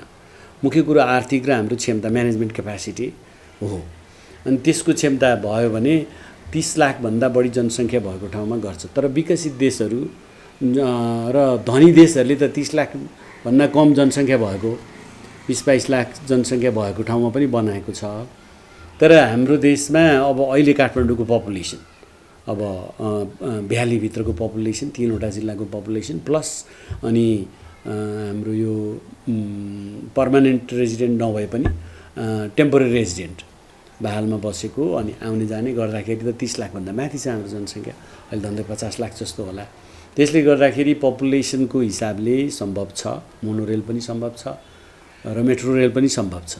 तर मैले अघि भनेकै कुरा के छ भने हाम्रो शासकीय क्षमता र पूर्वाधारलाई राम्रोसँग सञ्चालन गरेर अगाडि बढाउनेमा ठुलो कमजोरी छ। आर्थिक हिसाबले बजेटको सुनिश्चितता भएको ठाउँमा पनि राम्रोसँग योजनाहरू सञ्चालन गर्न सकेका छैन। जस्तो मेलाम्चीको पनि पहिला 35 अरबबाट सुरु गर्दाखेरि त त्यो बजेट सुनिश्चितता भएपछि सुरु गरेको हो। बजेटको सबै कुरो एडिबी गभर्मेन्टको सबैको मिलाएर बजेटको सुनिश्चितता भएर सुरु गरेको हुँदाहुँदै पनि टाइममा हुन सकेका छैन। र त्यसकारण फेरि दोहोरिएर कुरा त्यही आउँछ कि हाम्रो शासकीय क्षमता, हाम्रो ब्युरोक्रेसी र अनि हाम्रो गभर्नेन्सको कारणले समान्छ। नत्र यतिको पपुलेसन भएको ठाउँमा त्यो सम्भव छ। हुन त अब यसलाई कम्पेयर पनि गरिन्छ। हामी अब विशेष गरी यो पूर्वाधार क्षेत्रमा अनि यसै क्षेत्रमा लागेको साथीहरूमा हामीहरूको बिचमा छलफल पनि हुन्छ। त्यसमा अरू अल्टरनेटिभहरू छन्, जस्तो BRT भन्छ, बस ऱ्यापिड ट्रान्जिट, अनि अरू नन मोटराइज ट्रान्सपोर्टहरूबाट जानुपर्छ। सक्ने देशहरूले पनि अहिले त्यता गइराखेको छ। एउटा कुरा त्यो छ र त्यसमा गएर पनि यसको समाधान खोज्न सकिन्छ। अरू अर्बन ट्रान्सपोर्टेसनभित्र, हाम्रो सहरभित्रको सहरी यातायात र पूर्वाधारमा अरू अल्टरनेटिभहरू पनि छन्। हामीले मेट्रोबाटै मात्रै यो समाधान हुन्छ भन्ने छैन, अरू पनि गर्न सकिन्छ। तर मेट्रो गर्न नसकिने पनि होइन। मेट्रोको लागि यहाँको पपुलेसन चाहिँ पुग्दो छ र प्राविधिक दृष्टिकोणले पनि सकिन्छ र अब हामीले भर्खर एउटा अनुभव गऱ्यौँ, हाम्रो यो कन्सल्टेन्सी पनि हो। नेपालमा पहिलोपटक टनेल, TBM मेसिन प्रयोग गरेर टनेल 12.5 किलोमिटरको टनेल भेरी नदीलाई टनेल खनेर बबईमा लिएर आएको। टनेलको कम्पोनेन्ट चाहिँ कम्प्लिट भएको छ, अरू कम्प्लिट बाँकी भए पनि त्यो नेपालमा पहिलोपटक भए पनि नेपाली प्राविधिकहरूले त्यसको बढी समय प्रयोग भयो। हुन त त्यसमा कन्ट्र्याक्टर त अब ठुलो प्रोजेक्टहरूमा इन्टरनेसनल बिडिङ गर्ने चलन छ। इन्टरनेसनल बिडिङ गर्दाखेरि इन्टरनेसनल कन्ट्र्याक्टरहरू आउँछ। नेपालमा धेरै चाइनिज कन्ट्र्याक्टरहरूको आइराखेको छ, त्यो पनि चाइनिज कन्ट्र्याक्टरले बनाएको हो। अनि प्राविधिकहरू पनि कन्सल्टेन्सी चाहिँ इटालियन कन्सल्टेन्सी जियोडाटा भन्ने थियो र अनि हाम्रो यही कन्सल्टेन्सी सिटेफ भन्नेले प्राविधिक सुपरभिजन गरेको हो। अब अन्तर्राष्ट्रिय स्तरमा जुन क्यापासिटीको कुरा छ, हामीले नगरेको प्राविधिक क्षेत्रमा अनुभव नभएकोमा इन्टरनेसनल म्यान पावरहरू, इन्टरनेसनल एक्सपर्टहरू आएर बस्छन्। उनीहरूको पनि फुल टाइम थिएन, छोटो समय बसे, तर धेरै जसो 10औं जना प्राविधिक एक्सपर्टहरू, 3 लाख नेपाली एक्सपर्टहरू लागेर नै त्यो सम्पन्न भयो। अब यही सन्दर्भमा म के भन्न चाहन्छु भने अब यसरी नै यहाँ बनाउने मेट्रोको लागि पनि एक्सपर्टको रूपमा टिम लिड गर्नको लागि हामीले पहिला नगरेको हुनाले इन्टरनेसनल एक्सपर्टहरू चाहिन सक्छ। सीमित मात्रामा भए पुग्छ, थोरै भए पुग्छ, तर धेरै जसो नेपाली प्राविधिकहरू उनीहरूको गाइडेन्समा अथवा अनि कोही बाहिर अनुभव भइराखेको पनि नेपालीहरू छ। त्यसकारण जनशक्ति, प्राविधिक जनशक्तिकै कारणले हामीले गर्न नसक्ने भन्ने चाहिँ हुँदैन, सक्छ। र केही स्पेसिफिक कामहरूमा विदेशी प्राविधिकहरू चाहिन सक्छ र त्यसमा नेपालीहरू मिसिएर गर्न सकिन्छ, किनभने यसमा त यसभन्दा पहिला त्यसरी प्रशस्तै कामहरू गरिसकेको छ। त्यसले गर्दाखेरि त्यो सम्भावनाको दृष्टिकोणबाट नेपाली प्राविधिकहरूको बढी नेपाली प्राविधिकहरू प्रयोग भएर काम गर्न सक्छ। अब रेलमार्गको चुनौती, हाम्रो सबभन्दा मुख्य कुरो व्यवस्थापन नै मुख्य चुनौती हो, प्राविधिक चुनौती भन्दा। किनभने ल्यान्ड कम्पेन्सेसन, जग्गा अधिग्रहण हाम्रो देशको ठुलो समस्या छ। जग्गा अधिग्रहण अहिले यही काठमाडौँमै हेरौँ न, कतिपय ठाउँहरूमा यो जग्गा अधिग्रहणको अब जस्तो खोकना, फास्ट ट्र्याकमा खोकनाको ठुलो समस्या आयो। अनि कतिपय ठाउँमा त्यो जग्गाको एउटा मुआवजा दिने समिति हाम्रो सरकारको आफ्नो फिक्स सिस्टम छ, अनि त्यो सिस्टम अनुसार निर्धारण भएर दिइराखेको हुन्छ। सहरभन्दा बाहिर चाहिँ ठुलो समस्या देखिँदैन। अहिले जस्तो यो जलविद्युत आयोजनाहरू, सडक आयोजनाहरू गाउँमा, ग्रामीण सेक्टरमा चाहिँ जमिनको कम्पेन्सेसन दिनेमा धेरै समस्या देखिँदैन। समस्या नहुने त कुरै छैन, हुन्छ नै, तर कम्प्लेक्स त्यति धेरै कम्प्लेक्स छैन जति सहरमा हुन्छ। सहरमा चाहिँ जग्गाको भाउ बढी छ, अनि निर्धारण गर्ने सिस्टममा कहिलेकाहीँ अवरोधहरू आउँछ, अनि सरकारले भने जति पैसा हाल्न सक्दैन, त्यसले समस्या आउँछ। जस्तो अब सरकारले प्रशस्त पैसा हाल्न सक्ने हो भने धनी देशहरूलाई त फेरि ठुलो समस्या हुँदैन। हामी यहाँ कतारमा हाम्रो 300-400 इन्जिनियरहरू काम गर्नुहुन्थ्यो। म एसोसिएसनमा प्रेसिडेन्ट हुँदाखेरि 2017-18 कतार गएको, त्यहाँ साथीहरू, नेपाली साथीहरू काम गर्ने। उहाँले के भन्नु भने यहाँ 18 तलाको बिल्डिङ थियो 3-4वटा, अनि अहिले जुन पार्क भइरहेको छ थुप्रै घरहरू भत्काएर पार्क बनाएको भन्यो। अब जग्गाको समस्या त्यत्रो घरहरू बनाउँछ किन? अनि उनीहरू धनी देशको र हाम्रो समस्याको फरकको कुरा जग्गा अधिग्रहणमा उनीहरूले नर्मल्ली बजार भाउभन्दा डबल दिन्छ, अनि किन त्यत्रो हाइराइज बिल्डिङ बनाउँदाखेरि त्यो समस्या हुँदैन? मान्छेहरूलाई गाह्रो पर्छ। अब उनीहरूले त्यो जग्गा पर्ने साथ चलन चल्तीभन्दा डबल दिन्छ सरकारले। डबल दिएपछि जग्गा पर्ने, घर पर्नेहरू खुसी हुन्छ, त्यहाँ खुसी हुन्छ। त्यसकारण उनीहरूले तुरुन्तै घर दिन्छ, अनि त्योभन्दा बढी उसले अर्को ठाउँमा किनेर बस्न सक्छ बाहिर गएर। त्यसले गर्दाखेरि यहाँ त मान्छेहरू घर पऱ्यो भने खुसी हुन्छ भन्थ्यो। त्यस्तै अब हाम्रो लागि त्यो महाभारत छ। फेरि हामीलाई त यहाँ काठमाडौँ भ्यालीभित्र जग्गा लिने भन्ने कुरो सरकारलाई पनि महाभारत भइसक्यो। त्यसकारण त्यो हाम्रो कन्ट्रीको अफोर्डेबिलिटी, सरकारले कुनै पनि विकास आयोजना गर्नको लागि जग्गा अधिग्रहण, घर अधिग्रहण गर्नको लागि जो क्षमता हुन्छ त्यसमा पनि समस्या छ। अहिले यही टुकुचाइमा पनि कुरा आइरहेको छ, होइन? टुकुचा खुल्ला गर्ने कुरा भइरहेको छ। अब कतार जस्तै देश हो भने त चलन चल्तीको भन्दा त्यो घरको मूल्य गरेर डबल दिन्थ्यो सबै उठाएर। तर अब समस्या त्यहीँनिर छ। समस्या त जग्गा अधिग्रहण र प्राइभेट प्रोपर्टीलाई एक्वायर गर्ने समस्या छ। त्यसले गर्दाखेरि मलाई लागेको विशेष गरी काठमाडौँ जस्तो ठाउँमा, घना बस्ती भएको ठाउँमा जग्गा अधिग्रहण पहिलो प्रमुख समस्या हो, र त्यसमा सरकारले प्रशस्तै राम्रो रूपमा प्रशस्त उसलाई हुने गरेर क्षतिपूर्ति दिन सक्यो भने समस्या हुँदैन। अब त्यसभित्र अरू फेरि विभिन्न समस्याहरू आउन सक्छन्, एउटा कुरा। अनि अर्को हाम्रो यो ठेक्कापट्टाहरू लगाउने क्रममा पनि अब अहिले हेर्दाखेरि काम भइसकेपछि ठेक्का लिएर सम्पन्न नगर्ने समस्या त धेरै आइराखेको छ पत्र पत्रिकामा। तपाईँहरूले पनि अब यसमा धेरै नै लिइसक्नुभयो होला इन्फर्मेसन। त्यो दोस्रो समस्या हाम्रो लाग्छ मलाई। एउटा त्यो व्यवस्थापकीय भयो, गभर्मेन्टको सेक्टरबाट म्यानेज गर्ने र साइट क्लियर गर्ने, एक्वायर गरेर त्यो एउटा मुख्य समस्या भयो। दोस्रो कुरो निर्माणमा दिइसकेपछि यसभन्दा अगाडि अब अहिले ठेक्कापट्टा लगाइसकेपछि कसैले धान रोप्ने, कसैले अफिस खोल्ने, विभिन्न किसिमले अब कन्ट्र्याक्टरहरूको फोटो टाँस्ने गरेर त्यस्तो भइरहेको छ ठुलो ठेक्काहरूमा। अनि कन्ट्र्याक्ट म्यानेजमेन्ट अब यो बस्ती घना बस्ती भएको ठाउँमा कम्प्लेक्स हुन्छ, त्यसकारण त्यो म्यानेजमेन्ट अर्को समस्या छ। र फन्ड समस्या हुने नै भइहाल्यो। तेस्रो कुरा हामीलाई आवश्यक पर्ने बजेट प्रशस्त चाहिनु पऱ्यो, त्यसको लागि बजेट छुट्याउनु पऱ्यो। अब यो तीनवटा मुख्य समस्या हो। अरू अब वातावरणीय समस्याहरू, सामाजिक समस्याहरू छन् आफ्नो ठाउँमा, र तर यो तीनवटा समस्यालाई समाधान गर्न सक्यो भने, तीनवटा भनेको मैले एउटा चाहिँ ल्यान्ड एक्विजिसनको, एउटा त्यो अघि भनेको यो कन्ट्र्याक्ट म्यानेजमेन्टको कुरा र फन्डको कुरा। अब अरू समस्याहरूलाई चाहिँ यसले समाधान गर्दै जान सक्छ यदि यो बढेको खण्डमा। यो तीनवटा मुख्य समस्या जस्तो लाग्छ मलाई।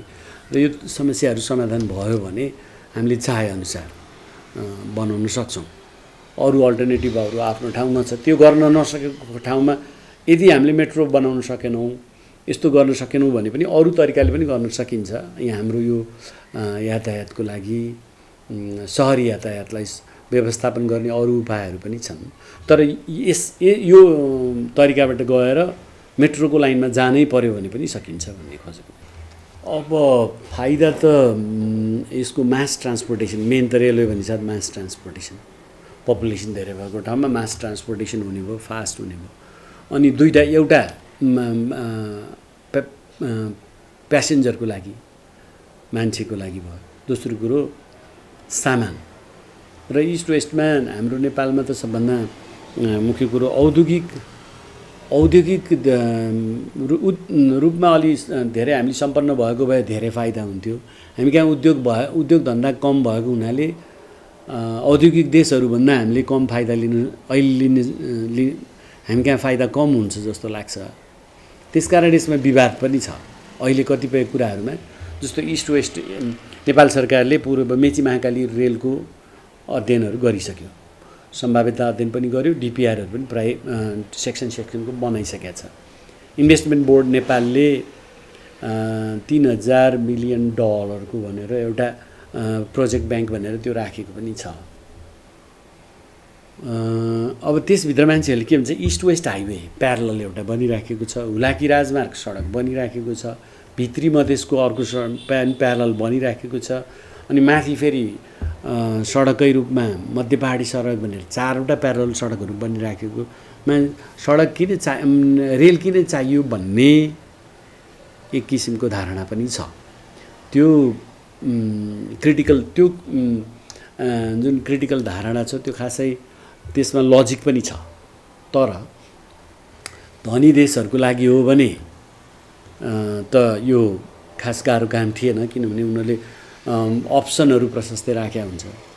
अनि हाम्रो देशलाई एउटा व्यापारिक क्षेत्रबाट जस्तो काकडभिट्टा यता बिर्ता मोड झापातिरबाट हाम्रो अब धनगढी जोड्नु पऱ्यो भने त्यहाँको सामान ट्रान्सपोर्ट हाम्रो देशभित्रबाट देशभित्रकैमा सामानहरू मान्छे ओहोरदोहोर गर्नु पऱ्यो भने इफिसियन्ट हुने भयो, अरू सडक यातायातभन्दा इफिसियन्ट हुन्छ। त्यसकारण त्यो चाहिँ फाइदा छ। तर तैपनि यो असाध्यै महत्त्वपूर्ण कुरा हो, यो एकदमै छलफल गर्नुपर्ने विषय हो। यो कुरा उठिराखेको छ। तर अब रेलको विकास, देशको पूर्वाधार विकास गर्ने क्रममा रेल विकास अब धेरै देशले गरिराखेको हुनाले त्यो ढिलो छिटो हामीलाई चाहिन्छ भनेर अहिले प्लान गरिराखेको छ। न त नेपाल सरकारले अहिले तत्काल गर्न सक्ने क्षमता त छैन, किनभने अब 100औं अरब खर्च हुने ठाउँमा 2-4 अरब लगानी अहिले गरिराखेको छ। त्यसले गर्दाखेरि अहिले तत्काल त हुँदैन सुरुवात। अब यो धेरै ढिलो पछि हुन्छ होला भनेर अहिले अब त्यतिखेरसम्म चाहिँ जस्टिफाई पनि हुन्छ भन्ने किसिमले लागेको छ, पछिलाई होला। अब तत्कालै त अब गर्न सक्ने क्षमता पनि छैन, बजेट पनि त्यो प्रोभिजनमा छैन।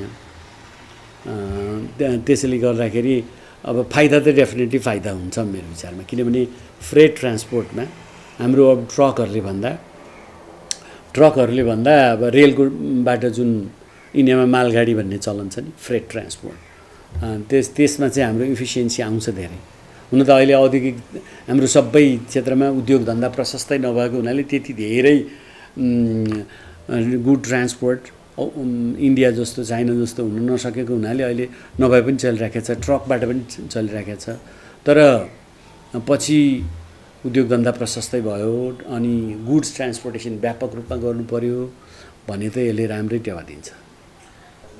अब नेपाल सरकारकै टार्गेटमा पनि छ काठमाडौँलाई तिब्बतबाट रेलमा जोड्ने भनेर, रेलसँग काठमाडौँलाई जोड्ने भनेर कुराकानी पनि भएको छ। सम्झौताहरू अगाडि बढाउन कोसिस भइरहेको छ, सम्भाव्यता अध्ययन गर्ने भनेर कुराकानीहरू चाहिँ अगाडि बढेको छ। फेरि कुरा त्यही आउँछ, अब विकसित देश हो भने र धनी देश हो भने गाह्रो हुँदैन थियो। प्राविधिक दृष्टिकोणबाट बनाउन नसकिने चाहिँ छैन टेक्निकली, तर कुरा आउँछ फेरि क्षमता, हाम्रो अफोर्डेबिलिटी, आर्थिक हिसाबले हाम्रो देशले कति धान्न सक्छ भन्ने कुरो। र अहिलेलाई चाहिँ अब प्लान गर्दै गर्दा त हुन्छ, अहिलेलाई राम्रो सडक यातायात भयो भने तिब्बत चीनबाट हाम्रो जति व्यापारहरू भइरहेको छ, जति मान्छे आवत जावत भइरहेको छ, त्यसलाई चाहिँ सडक यातायातले प्रशस्तै धान्छ। तर त्यही सडक यातायात पनि राम्रोसँग सुचारू हुन सकेको छैन, कहिले विभिन्न कारणले, कहिले अब अस्ति भर्खर पनि यो नाका राम्रोसँग नखोलेको हुनाले त्यहाँ चाइनाबाट ठुलो डेलिगेट्स आउँदाखेरि बल्ल खोल्यो होइन, त्यस्तो कुराहरू छ। सडक गतिलो छैन, टु वे रोड राम्रोसँग चल्ने फराकिलो सडक छैन। त्यस्तै सडक भयो भने पनि अहिले नचल्ने होइन, तर फ्युचरमा देशले भविष्य लङ टर्म भिजनको लागि चाहिँ ठिक छ। अब अहिले तत्काल चाहिँ हाम्रो देशको र हाम्रो सरकारको क्षमताबाट चाहिँ त्यो अगाडि तत्काल बढ्न सक्ने जस्तो चाहिँ मलाई लाग्दैन। तर फ्युचरमा भिजन राख्नु त राम्रो हो, किनभने फ्युचर भनेको त जान्छ। अब जस्तो नेपालमा रेल आएकै 96 वर्ष भइसक्यो नि, 100 वर्ष त कटिसक्यो। अब 100 वर्षपछि फेरि अहिले हामीले यो कुरा गर्दा 100 वर्षपछि त त्यो फेरि सिम्पल हुनु पनि सक्छ। त्यसले गर्दाखेरि फ्युचर भिजनलाई त्यो ठिक छ, तर अहिलेको हाम्रो तत्कालीन आवश्यकतालाई चाहिँ राम्रो सडक यातायात बनाउन सक्यो भने तिब्बतको व्यापारलाई चाहिँ पुग्छ। तर फ्युचर भिजन त राख्नै पर्यो। अब यसमा अलिकति यो यही बिआरटी र मेट्रो ट्रेनको कुरामा चाहिँ एउटा थपिहालौँ, काठमाडौँभित्रकै कुराहरू आयो। अनि बस ऱ्यापिड ट्रान्जिट भनेर विभिन्न देशले गर्न लागिरहेछ बिआरटी, अनि त्यो चाहिँ अलिकति भोल्युममा, ठुलो भोल्युममै मान्छेहरू ट्रान्सपोर्ट गर्ने बिआरटीको सिस्टम आएको छ। काठमाडौँमा अहिले हामीले तत्कालमा एमआरटी गर्न सकेनौँ, हामीले हाम्रो क्षमताको कारणले, व्यवस्थापकीय शासकीय विभिन्न क्षमताको कारणले गर्न सकेनौँ भने पनि बिआरटीमा चाहिँ हामी जान सक्छौँ। तर यसभित्र हाम्रै प्राविधिक साथीहरूको पनि कतिपय यो बिआरटी गर्नलाई त फराकिलो ठाउँ चाहिन्छ, काठमाडौँमा साँघुरो सडक छ भनेर पनि कुरा आएको छ।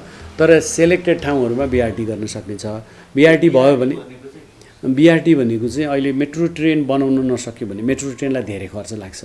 हाम्रो पहिला यहीँ काठमाडौँको एउटा 77 किलोमिटरको फिजिबिलिटी स्टडी भएको थियो 10-11 वर्ष पहिला, त्यसमा झन्डै 1 किलोमिटरको लागि 6-7 अरबको खर्च थियो।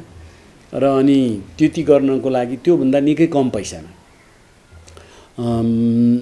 10औं गुणा कम पैसामा, तर मास ट्रान्जिटको लागि कन्जेसनमा यो जुन हामीले त्यही सडक प्रयोग नगरी डेडिकेटेड सडक प्रयोग गर्ने, भइराखेको सडकमा डेडिकेटेड सडक प्रयोग गरेर बस ऱ्यापिड ट्रान्जिट भन्छ, बिआरटी भन्छ, अहिले विकसित देशहरूले सुरु गरिसकेको छ। र अनि त्यो बिआरटी गयो भने एक त कार प्यासेन्जर पनि त्यहाँ जान सक्छ। अब 2वटा 3वटा 4वटा बोगी भएको लामो लामो बसहरू चल्छ, त्यसमा अरू गाडी चल्दैन। त्यसकारण त्यो चाहिँ रेलको लाइन जस्तै त्यो अरूले आएर अड्काउँदैन, डेडिकेटेड स्टपहरू राखेर रेलकै जस्तो सानो स्टेसनहरू राखेर गर्ने चाहिँ त्यसलाई बस ऱ्यापिड ट्रान्जिट भन्छ। अहिले संसारमा त्यसको ट्रेन्ड एकदम अगाडि बढिरहेको छ। अनि एमआरटी बनाउन नसक्ने, जुन अहिले मेट्रो ट्रेनहरू गर्न नसक्ने सहरहरूले अथवा सक्नेहरूले पनि गरिराखेको छ अहिले, चाइना जस्तो देशमा अनि विभिन्न देशमा सक्नेहरूले पनि बिआरटी गरिराखेको छ। र हाम्रो जस्तो देश जसलाई हामीलाई एमआरटी बनाउन गाह्रो परिरहेको छ त्यस्तोले अहिले एमआरटी अनि यो बस ऱ्यापिड ट्रान्जिट भनेर बिआरटीमा गयौँ भने पनि अहिले हाम्रो धेरै समस्या चाहिँ मतलब यो अर्बन मोबिलिटीको सहरी यातायातको समस्या चाहिँ यसले अलि मत्थर गर्न चाहिँ यसले पनि काम गर्छ र अरू पनि कुराहरू छ। यो पेडेस्ट्रियनाइजेसनलाई बढायो भने सहरी यातायातमा फेरि धेरै कुराहरू छ। अब अहिले विकसित देशहरूले फुटपाथलाई फराकिलो बनाउने, त्यसपछि साइकल ट्र्याकहरू बनाउने, त्यसले गर्दाखेरि इन्डिभिजुअल कार हाँक्न नपर्ने मान्छेहरूलाई अनि इन्डिभिजुअल कार हाँक्न कम भयो भने कन्जेसन घट्ने, त्यसले यस्तो सहरी पूर्वाधारको अरू धेरै कुराहरू छन् र त्यसलाई इन्टिग्रेटेड रूपमा एकीकृत रूपमा अगाडि बढाउन सक्यो भने अलि चाहिँ यसले पनि समस्या समाधान गर्न चाहिँ मद्दत गर्छ। न्युज इन्साइटको आजको संस्करणमा हामीले वीरगञ्ज भन्सार कार्यालयमा प्रहरीले नै खुलेआम गर्ने गरेको धन्दालाई समेट्यौं। यस्तै अन्धविश्वासले पराकाष्ठ नाग्दा रामेछापको खाडादेवी गाउँपालिकामा भएको एउटा विभत्स घटना पनि देखायो। यसबाहेक नियमित रूपमा प्रसारण गर्दै आएको एउटा प्रमुख विषयमा आज हामीले नेपालमा रेलको इतिहास, वर्तमान अवस्था, व्यवस्था र व्यवस्थाका रिपोर्टहरू पेश गर्यौं। देशको यस्तै विभिन्न विषयवस्तुसँग हामी तपाईलाई जोडिरहनेछौं न्युज इन्साइटमा। नमस्ते।